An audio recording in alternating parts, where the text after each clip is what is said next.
¿Cuál es la visión de la mujer en el cine de terror?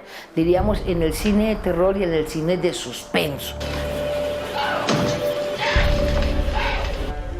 Tratar de resumir la historia del cine de terror y horror es un poco complicado, en pocas palabras, porque nace con la historia del cine mismo. El primer antecedente que nosotros tenemos ocurre precisamente con ese famoso cortometraje el 28 de diciembre de 1895 con el que inicia el cine, que es la llegada del tren a la estación. 33 personas le pagan a los hermanos Lumière para ver semejante espectáculo de imágenes en movimiento y resulta ser que cuando ven que se acerca el tren se espantan de tal manera que deciden salir de sus sillas e incluso salir del recinto. Luego viene una figura importantísima para el cine que es Georges Méliès. Georges Méliès hace un clic y hace un cambio a inicios del 1900, porque entonces nos muestra la que es considerada la primera película de horror o terror, que es La maldición del diablo. Así cerramos hasta que llegan los años 60 y aparece una figura importantísima para el género cinematográfico del que estamos hablando hoy o que nos corresponde, y ese es Alfred Hitchcock con la película Psicosis.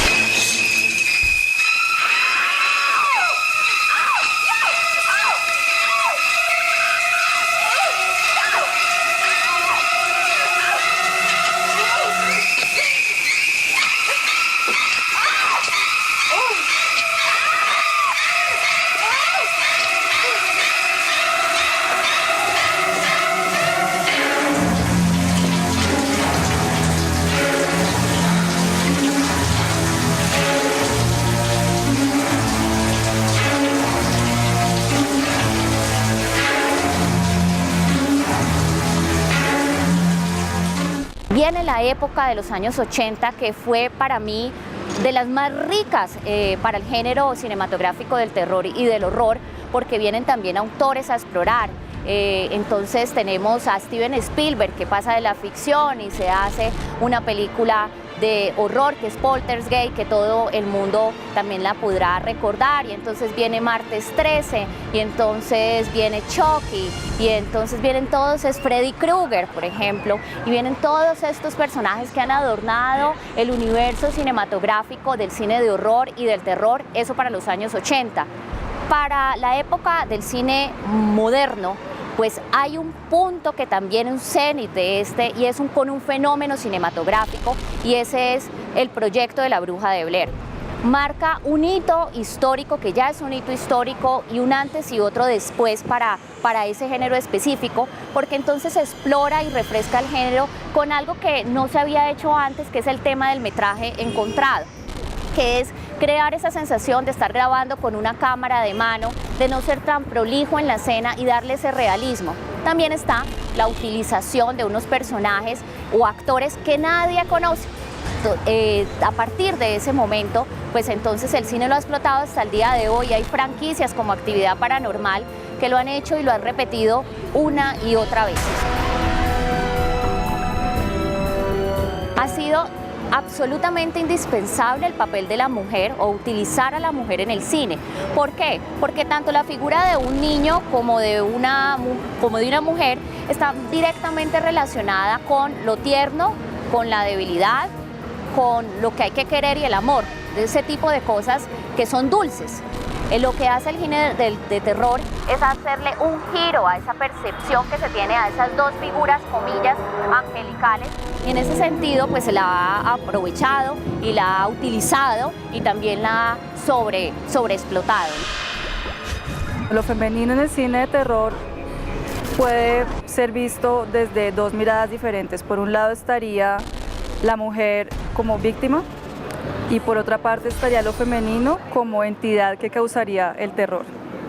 Entonces, dentro de esta gran categoría que sería el terror, horror o suspenso psicológico, si nos vamos a películas como Nosferatu en 1922, veremos que la mujer allí como víctima es muy virginal, prístina, prácticamente una damisela en apuros que todo el tiempo está huyendo de Nosferatu o de la entidad que cause el terror, que en este caso es una entidad masculina. Pues hay mujeres heroínas entre comillas, porque la persiguen, la vuelven nada y ella sale adelante. También está la que siempre vienen a salvar, porque es tan bruta que ya no puede superarse. O sea, es una mujer débil, es una mujer bruta. Generalmente seguimos con el mismo estereotipo que tenemos desde el cine del siglo pasado, de los 50, 60, 40, que la mujer es bonita, pero no deja de ser bruta, porque siempre vienen a salvarla. No tiene como mecanismos eso. Y cuando la mujer reacciona, sale lo más feo de la mujer. O sea, no sale como la racional, como una cosa de análisis, sino se vuelve el monstruo. El género del horror y del terror tiene una serie de subgéneros. Entonces, por ejemplo, si hablamos del slasher o el gore, que son géneros de explotación, géneros donde se es muy explícito, con imágenes muy explícitas, imágenes grotescas, imágenes de sangre, pues entonces ahí se explota a la mujer como una figura sensual, una figura de debilidad, una figura a la cual un personaje es el que ataca y hace toda una serie de vejámenes con ella, porque es esa figura de debilidad, ¿no? La otra figura que nosotros tenemos es la figura de la mujer crédula, la mujer que cree en absolutamente todo, incluido lo objetivo y lo subjetivo, lo terrenal y lo no terrenal, y por ser tan crédula, a diferencia del hombre, es lo que hace que posteriormente en una película o en una historia sea la que sufre, a la que espantan, a la que tiene posesiones y todo este tipo de aspectos que maneja este género cinematográfico. Generalmente la mujer o está muy desnuda o la mujer está teniendo relaciones sexuales cuando aparece el monstruo como en Krueger. Bueno, ella no se puede dormir, tiene que estar. Entonces es una situación siempre en el estereotipo. Hay también películas donde se muestran de otra manera. Por ejemplo, tenemos a Carrie. Carrier es una película de suspenso que me parece que se muestra cómo la mujer puede llegar a su grado de violencia y de ofuscación y de no sé si de pronto es maldad, pero es la exaltación total del sentido. Entonces viene la venganza que no se aguanta más.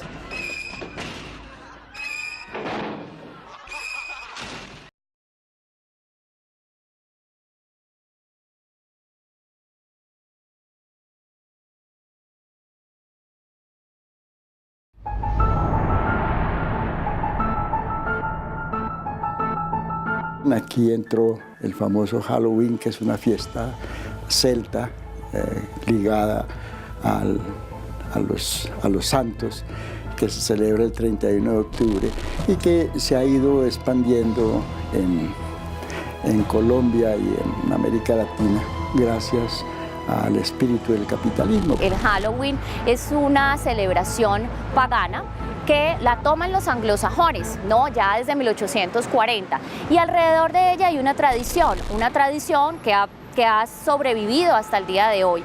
Esa tradición no solo consiste en que se disfracen, sino que alrededor de ellos hay una cena, alrededor de ellos está la visita a las casas encantadas, que son muy populares en Estados Unidos y hoy existen y también han sido fuente de inspiración para varias películas cinematográficas de estos dos géneros cinematográficos.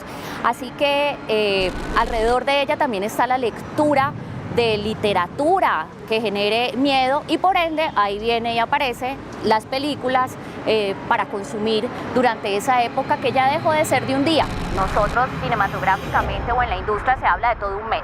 Al capital le conviene mostrar el cuerpo y entonces ahora desnuda a nuestras mujeres y también quiere desnudar a los hombres. Lo que pasa es que los hombres somos más feos para mostrarnos desnudos, entonces por eso todavía no somos objetos de pues, toda esa propaganda un poco de mal gusto que tiene que ver con la exhibición del cuerpo.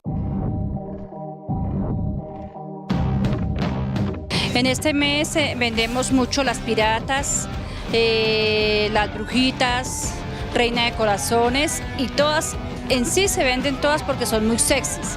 Entonces, como es un día especial, entonces es para uno divertirse y reírse de la vida, porque es un día que uno puede disfrutar. Para las niñas, ahorita por ejemplo, ya les gusta mucho lo que es Sofía, la princesa Sofía, Ana, Elsa, y las princesitas que siempre han estado de moda, como Rapunzel, Valiente, las Popstar y la Barbie Power, que es la ahorita que está en moda. Sí, normalmente desde que están mis hijos, normalmente me disfrazo para acompañarlos.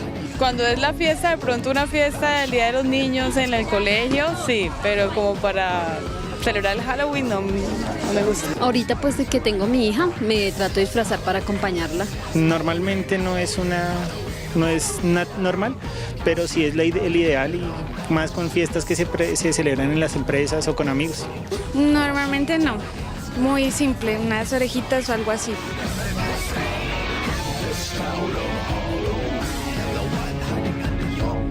Esto del Halloween y el negocio de vender más y de que los empresarios ganen más, debía tener también unas funciones pedagógicas.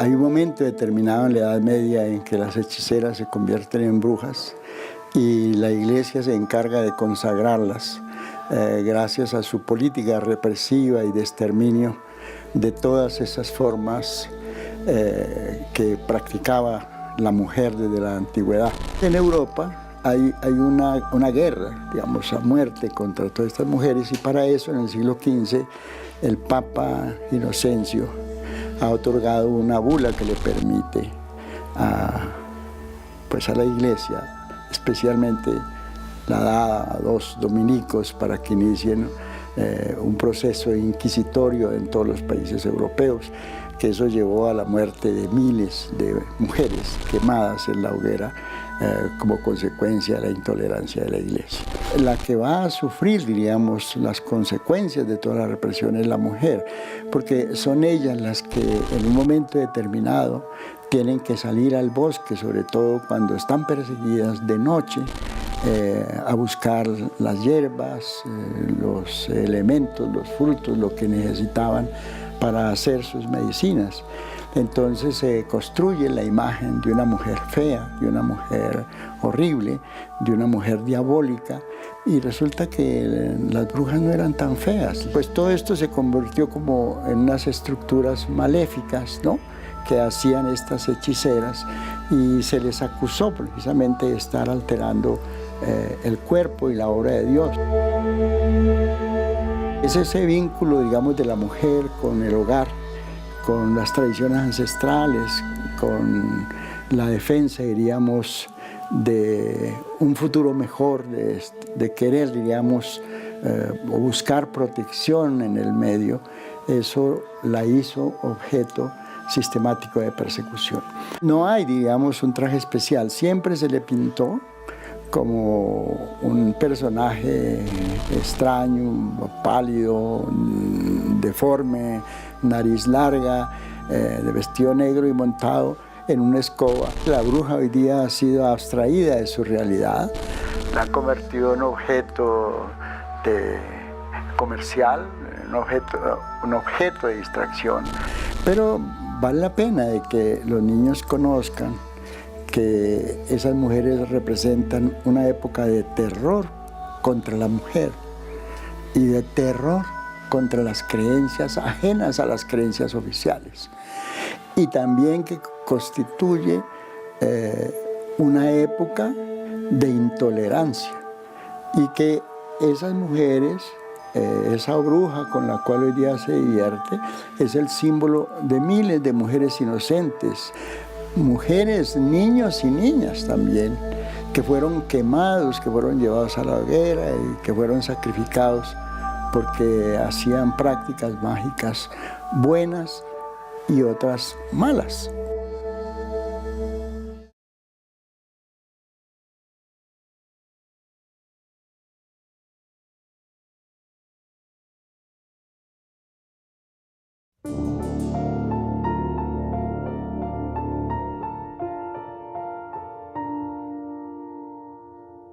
Del cine colombiano, no podemos decir que el cine de terror sea recurrente. Si hay ejemplos representativos, está toda la obra de Jairo Pinilla, están películas como Al final del espectro, El páramo, El resquicio, bueno, vienen más. En lo personal me interesa mucho el tema de por ejemplo, en El Páramo, el asunto del conflicto armado atravesando el relato. Pienso especialmente en esta película por la situación del personaje femenino de esta película, que estos soldados la acusan de bruja y al final no hay pruebas para comprobar que sea una bruja.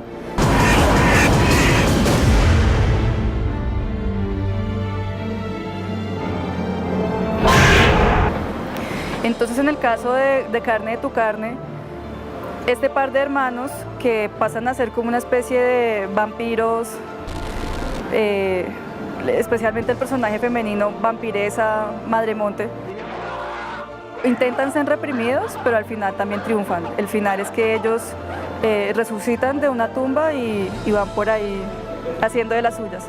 Me gustaría hacer ese contraste entre la tradición norteamericana, en la cual este tipo de deseos al final son castigados, ya sea por el suicidio del personaje o porque lo matan o es recluido, mientras que aquí no hay castigo, por lo menos no en este par de ejemplos que son representativos del género aquí en Colombia. De antecedentes, El Exorcista es muy importante porque si bien es una mujer que está poseída, la capacidad de ese personaje femenino de generar lo que generó dividió el cine de terror y hasta aún hoy es una de las obras cinematográficas que todavía siguen impactando, ¿no? Que todavía aún no, es una actuación, por ejemplo, que aún no se ha podido superar, a pesar de que nosotros tenemos una película reciente, El Conjuro, que hace muchas referencias a esta película que te estoy nombrando, pues no lo logra y no lo consigue del todo. Hay un clásico del cine que se llama La Caja de Pandora. En La Caja de Pandora ocurre algo muy interesante y es la figura de la mujer, que es la que infunde el terror, la que se aprovecha de la sexualidad y de la sensualidad para luego atacar al hombre y desvirtuar esa figura del hombre